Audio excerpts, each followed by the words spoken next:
श्री स्वामी समर्थ. नमस्कार मंडळी, स्वागत आहे आपलं आपल्या व्हिडिओमध्ये. उद्या नवीन वर्षाचा पहिला दिवस आणि नवीन वर्षाची पहिली सकाळ ही आपल्यासाठी नवीन संकल्प, नवीन विचार आणि नवीन गोष्टी घेऊन आलेली असते. म्हणून ही जी सकाळ आहे ती आपल्यासाठी भरभरून समृद्धीकारक आणि आपल्या जीवनातल्या अनेक अडचणी, संकटे दूर होण्यासाठीची सकाळ असते. कारण हा जो दिवस आहे, हे जो वर्षाचा पहिला दिवस आणि त्याची पहिली सकाळ, आणि आपण झोपेतून जागं झाल्याबरोबर, उठल्याबरोबर जो काही वस्तू आपल्या नजरेत पडतील त्याचा परिणाम आपल्या जीवनावर आयुष्यभर होत असतो आणि यामुळे आपलं जीवन त्या गोष्टीनुसार घडत असतं.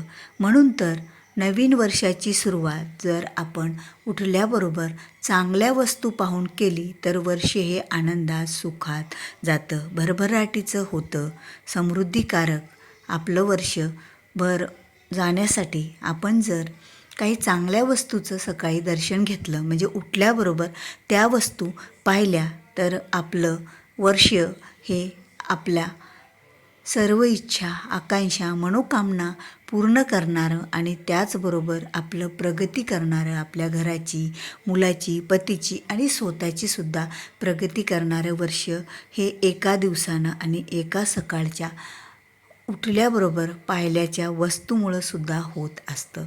कारण ही जी सकाळ आहे ती नवीन संकल्प, नवीन विचार आणि नवीन अनेक चांगल्या गोष्टी घेऊन आलेली. कारण मागच्या वर्षी आपल्याकडून 2025मध्ये बऱ्याच काही घटना घडल्या, आपले काही संकट आले, काही विघ्ने आले आणि आपल्या काही अडलेल्या गोष्टी तशाच राहून गेल्या.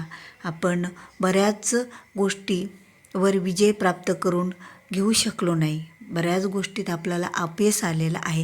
ह्या सर्व गोष्टी घेऊन आपण 31 डिसेंबरच्या रात्री झोपतो, पण उठतो ती म्हणजे सकाळची 1 जानेवारी 2026 ही सकाळची. आपलं जीवन आनंदी, सुखी, समाधानी ठेवण्यासाठीची ही सकाळ आणि ही वेळ असते. आणि या वेळेमध्ये जर आपल्याकडून काही चुका झाल्या, आपल्या नजरेमध्ये ज्या वाईट गोष्टी असतात, ज्या नकारात्मक वस्तू असतात, त्या जर नजरेसमोर आल्या तर आपलं वर्ष हे बरंच काही आपल्याला भोगावं लागतं.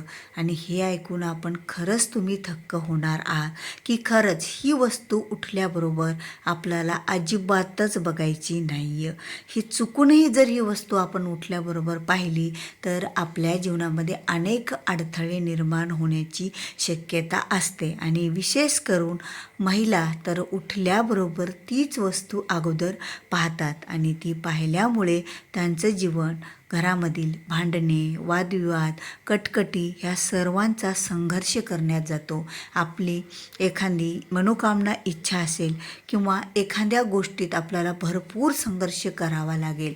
म्हणून तर ही 1 जानेवारी 2026ची जी सकाळ आहे त्या सकाळी उठल्याबरोबर ही वस्तू तुम्हाला अजिबात पाहायची नाही आहे. तर ती वस्तू म्हणजे आपल्या घरातून झाडू होय. आपल्या घरातील जे काही झाडू असतो त्या झाडूने आपल्या घरातील आपण कचरा काढतो. म्हणजे आपल्या घरातील जी निगेटिव्ह ऊर्जा आहे, जी वाईट ऊर्जा असते रात्रभर बसलेली, ती सकाळी सकाळी आपण घराच्या बाहेर काढत असतो या झाडूने. आणि या झाडूला केरसुनीसुद्धा म्हटले जाते, म्हणजे लक्ष्मीची बहीण. आता लक्ष्मी माताच्या आगमनाने, दर्शनाने आपल्या घरामध्ये शुभ गोष्टी घडत असतात. पण केरसुनी ही लक्ष्मी माताची बहीण आहे. ती वाईट गोष्टी बाहेर काढत असते, वाईट ऊर्जा बाहेर काढत असते आणि सकाळी सकाळी तिला पाहणं हे कधीही शुभ नसतं. आणि बऱ्याच महिलांना असं असतं की त्या उठल्याबरोबर आपल्या हाताचं दर्शन किंवा देवाचं दर्शन, कुठलंच दर्शन, जमिनीचं दर्शन न घेता आपण अगोदर फड्याकडे जातो, म्हणजे त्या झाडूकडे जातो, किरसुनी हातात घेतो आणि घर झाडायला लागतो. पण मुळीच आपल्याला 2026मध्ये 1 जानेवारीला सकाळी उठल्याबरोबर नवीन वर्षाचा पहिला दिवस आणि सकाळी उठल्याबरोबर चुकूनही या वस्तूला पाहायचं नाही आहे. ही चूक आता रात्री झोपतानाच आपण ही वस्तू बाजूला ठेवा. जरी तुम्हाला माहीत असेल ही वस्तू या ठिकाणी आहे तर चुकूनही त्या दिशेला आणि त्या कोपऱ्यात त्या तिकडे तुम्ही जाऊ नका. थोडा वेळ उठल्याबरोबर 5 ते 10 मिनटं तरी तुम्ही काही शुभ गोष्टी पहा. जसं की तुम्ही देवाचं उठल्याबरोबर दर्शन घ्या, आपल्या हाताचं दर्शन घ्या.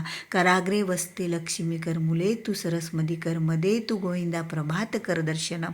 हे हाताला पाहून त्याचं दर्शन घ्या. त्यानंतर जमिनीवर पहिला पाऊल टाकताना समुद्र वसने देवी पर्वतस्तनमंडली विष्णुपत्नी देवी पादस्पर्श शमवस्मे असं त्यांना म्हणायचं आणि नंतर जमिनीवर पहिलं पाऊल नवीन वर्षाचं आपल्याला टाकायचं. लक्ष्मी मातेचं आशीर्वाद घेऊन त्यांना प्रार्थना करून आणि यामुळे सरस्वती माता, श्री विष्णू आणि लक्ष्मी मातेची प्रार्थना आपण सकाळीच घेणार आहोत. आणि आपल्या हाताचं दर्शन म्हणजे या हातानंच आपण वर्षभर काम करणार आहोत. या हाताच्याच ऊर्जेमुळे आपल्याला अनेक चांगल्या गोष्टी आपल्या जीवनात घडणार आहेत. हात जिथे आपल्या हातानं आपण संघर्ष करणार, काम करणार, या हातामुळेच आपल्याला यशप्राप्ती होणार.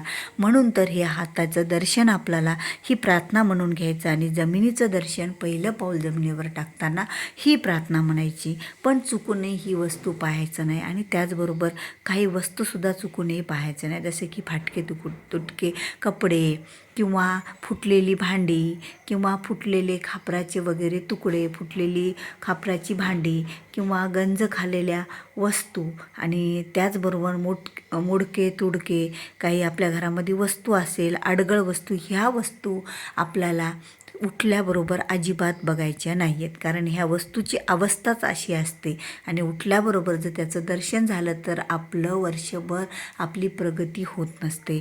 आपण जर वर्षभर झाडू अगोदर पाहिला तर झाडू ही वाईट ऊर्जा बाहेर काढणारे असल्याकारणाने नकारात्मक ऊर्जा म्हणून झाडूला संबोधले जाते. त्यामुळे उठल्याबरोबर झाडू हा आपल्याला पाहायचा नाही, केरसुनी पाहायची नाही. कारण ती जर आपण केरसुनीचं दर्शन आपल्याला उठल्याबरोबर झालं तर वर्ष हे आपल्याला खूप संघर्ष करावा लागेल. आपल्या घरामध्ये वाईट ऊर्जा प्रवेश करेल. आपल्या घरातच नव्हे तर आपल्या जीवनात, आपल्या आयुष्यातसुद्धा नकारात्मक गोष्टी घडायला लागत्याल. आणि एका चुकीमुळे जर आपल्याला एवढं भोगावं लागत असेल तर कुणीही ही वस्तू उठल्याबरोबर पाहणारच नाही. आणि त्याचबरोबर ह्या अनेक वस्तूसुद्धा आपल्याला पाहायच्या नाही आहेत. तर उठल्याबरोबर शुभ चिंतन करावं, देवाचं दर्शन घ्यावं, तुळस मातेचं सुद्धा उठून हात जोडून दर्शन घ्यावं. त्याचबरोबर सूर्याला अर्घ्य द्यावं, दर्शन घ्यावं. सूर्याप्रमाणे आपलं जीवन चमकावं, आपल्या जीवनात तेज उत्पन्न व्हावं, आपल्याला पण प्रगतीपथावर जावं अशी भावना करून सूर्याला नमस्कार करावा, अर्घ्य द्यावं आणि सर्व घरातील मोठ्या मंडळीचं दर्शन घ्यावं. आणि नवीन वर्षामध्ये एखाद्या मंदिरात जाऊन दर्शन घ्यावं. तिथे जाऊन आपण गोड पदार्थाचा एखादा गोड पदार्थाचा प्रसाद देवाला द्यावा आणि आपण पण घरातल्या सर्व व्यक्तींनी एखादा गोड पदार्थ खावा. बघा, भलेही आपलं नवीन वर्ष पाडव्याला सुरू होत असले तरी पंचांग म्हणजे आपलं जी काही पंचांग बदलत असतं, जसं की आपली तारीख बदलते, दिनांक बदलते, महिना बदलतो आणि त्या महिन्यानुसारच आपण चालत असतो. त्यामुळेच तर हे नवीन वर्षसुद्धा आपल्यासाठी तेवढंच महत्त्वाचं आहे. म्हणून काही चुका आपल्याला चुकूनही करायच्या नाही आहेत आणि काही चांगल्या गोष्टी आपल्याला आवर्जून करायच्या आहेत. तर तुम्हाला हा माझा व्हिडिओ आवडला असेल तर व्हिडिओला लाईक करा, शेअर करा. तुम्ही चॅनलवर जर नवीन असाल, अद्याप या चॅनलला माझ्या सबस्क्राईब केलेलं नसेल तर चॅनलला सबस्क्राईब करायला विसरू नका. तर तुम्हा सर्वांनाच नवीन वर्षाच्या खूप खूप हार्दिक शुभेच्छा. स्वामी समर्थ महाराजांच्या कृपेने, आशीर्वादाने तुमचं जीवन वर्ष सुखाचं, आनंदाचं जावं, भरभराटीचं, समृद्धिकारक हो, हीच मी स्वामीचरणी प्रार्थना करते आणि आपला आजचा हा व्हिडिओ इथेच थांबवते. श्री स्वामी समर्थ.